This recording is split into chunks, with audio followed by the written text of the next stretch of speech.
Pregnancy rates across the world. Tumaas ang bilang ng mga nabubuntis sa murang edad. Kinababahala ng ilang senador ang pagdami ng mga babaeng menor de edad na nagda-drop out sa mga paaralan matapos mabuntis. Mataas ang bilang ng mga nanganganak edad 14 pababa nitong mga nakalipas na taon. Ang mga kabataan po, makinig po sa magulang.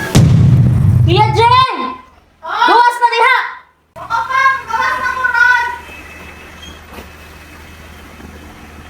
Paminaw tag balita diri ah. Noong 2023, may nanganak sa edad na 8 taong gulang. Kasi maingan na kami ha. Basta sa eskwela. Lagi ko may anak mo kay gusto ko kumahuman ng eskwela. Ma'am, ato na ko maha. Sige, kinagulat na yung papa dito. Ayo-ayo ha. Oo, ma.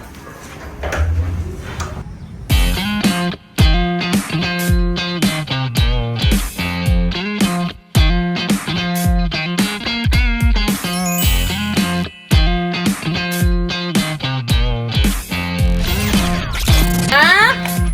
Ma, nakaulit na ko, ma. Kumainit sa diri. Oh, sige, may butasan ako kung bago na. Na, Ma, mula ka ba ani si mong papa niya ha sa kadlaw? Kay wato may kutabato. Nangita ang imong lula lagi. sige, ma. Sa mo ah. Kano sa mo muli anak, ma? Di pa ko kainon kasi sunod adlaw siguro. Basta magkuha na ta, mag-communicate rata na ha. Oh, sige, ma. Dili magsipad ko ang bisita diri ha. Ulagi, ma. Mga wala ng mga gamit diri. Alam ko, mama ko si Yaw-Yaw. Biday. Siya ka, Day. Day. Siguro. Ano Day? Nagsaraman ni Day. Kasi mo. Kasi ka ay pag. Mag-siya ka. Nang sa Christian dito. Sige lang, go. Sarap mo. Si mama ko si Buwa. Kasamang balay. Okay ra kayo. Pero Biday. Try siya na. Para dyan ang mag-apas, Day.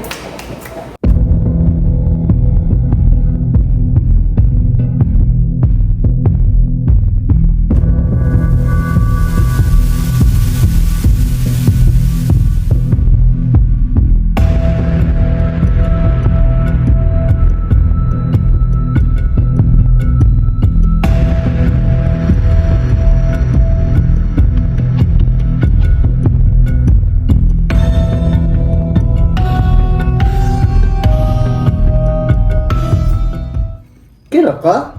Laban na kayo kong ulo. Tara! Ato ta, para mangwanta dito back on Discovery. Dali! Dili na. Dali lagi! Dali na ba? Saan mo? Gulat pataan na.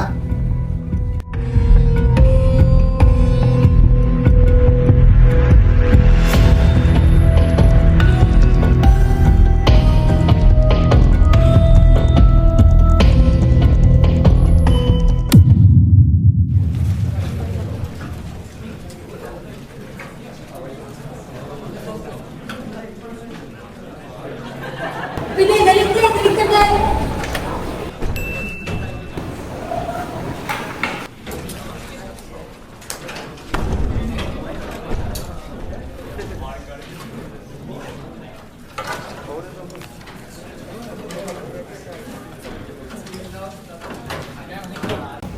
Good morning, sir.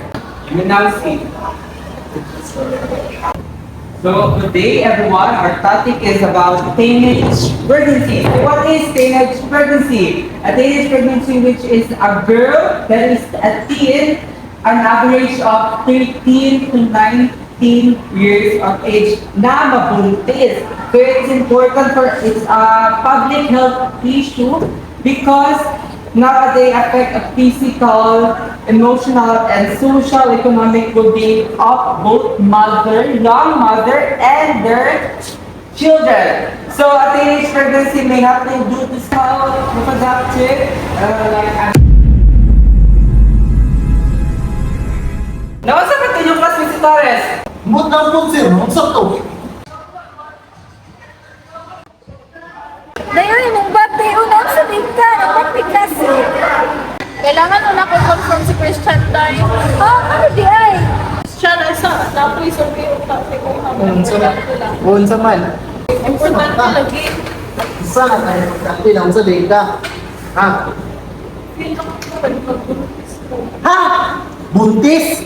Pag-sure ka ba? Nag-i-feel na ako. Kung sa ipili mo, Di ko mo pala na. Saan na nato tiro? May tag natin waltay ka kung may anak, wala man. Pero magpili lang sa siguro po. Ha? Sa mag-pili? Sa na? Pregnancy test. Sige, pag-pregnancy test ha. What if positive ang result? Positive siya. Ako'y mahimuan na. Pero panakutan sa dako na. Pero kung saan eh. Pero di po. Abay sa trabaho, ano. Pero itan sa dako kung sa makayon sa dako dahil. Uy, Christian, unsa namang kadiha? Mo koy pagkaon sa balay ba? Sige ra kag inom. Ha, sa naman po. Sa naman po yung problema ni mo sa ako ha. Uli dito ka. Wako'y pakyanay mong bata. Bahala ka diya dito. Di na ko mo sustinto anay mong bata diya ah. Bahala ka diya mag-suffer ka dito. Bahala magka-problema ka dito ah.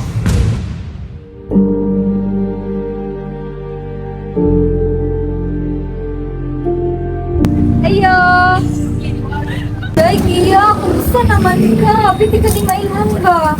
Ang maning ba na? Ang Magaling masipis ko, may magaling ay ko may sigiran inom, may ako'y prinatan ani, may kaon, may vitamins, isaon na lang ko. Day, mga nakay nakaday. Galing mo. Day, kailangan na dyan nagtagtabang sa mama, Day. Ayaw kayo, mahadlok ko. Kabalo ba ito nga nilayas sa kutuan, no? Day, delikado ka, yun na, Day. Mahadlok ba ito, no? Kaya naglayas sa kutuan. Tara na, Day. Kaya problema na ko ni mo ba? Sige na lang, day, uy, para po sa akong anak bitaw. Day. Uy, Day. Sama na. Uy, Kia. Di ba lang ka ni uli ka, Day? Day, si Kia, baloy kayo. Sa may naitabo, Day, Kia? Day, ingon na, Day. Ma, pasensya na jud mahal, ginahigit ko ulo sa una. O jud ko'y prenatal ma, way kaon, kay si Christian, wa jud kuan. So wala ka ginapakaon na imong bana? Wala jud man kami. Sige raman og lakaw. O dito na, kita na ko na sa kato sige inom siyang barkada. Ma, pasensya jud kayo mahal. Ya karon kabalon na ka. Sige ugma, magpa-schedule ta ka doktor para maatimanan na imuhang anak. Magpa-prenatal ta, magpalit tag vitamins kung sa man yang ireseta. Ayun, nagbalik ato imong bana ha. Magpayla ka. Di na ribe. Dito sa ma.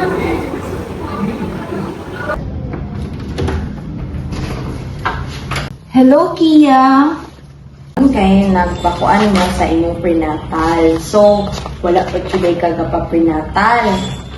So, ang atong patient is wala ka pa prenatal check-up o wala ginatake ang iyong prenatal vitamins, which is helpful kaayon siya sa bata. No? Wala niya ginatake ang iron, ang folic acid. Tapos, wala ka nagapa-prenatal, so ano mo pag-monitor sa imo, pagbuntis o sa imong baby. Karon, siguro imong baby, wala man ka nagapa-prenatal, pwede imong bata makakuha og low birth weight o poor growth. Kay wala man ka nagapa-prenatal, sa nimo wala pud ka gainom og vitamins. Unya, pwede pud ka makakuha og anemia. Maka-experience ka og complications during sa imong pag-labor o during sa imong delivery. To stay healthy, mo-attend jud ka permi og prenatal check-up. Kikinahanglan gid kaayo na unya mukaon pud ka og mga nutrition nga pagkaon. I-take jud nimo mga vitamins na prescribe sa imong pagbuntis. Mag-get enough ka og kanang rest. And also, i-follow din nimo ang mga healthcare nga mga provider advice. So, Day, sa human ka na buntis, Day, please, Day, learn from the experience. Dili jud limhi mong inahanday. Bata pa kaayo ka, Day, daghan pa kag matun-an.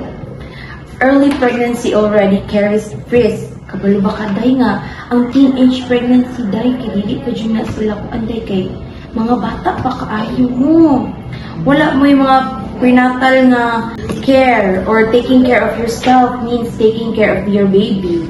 Kay kinahanglan gid kaayo na dahil dili lang kay ikaw pati imong baby dahil imong hajong atimanon dahil.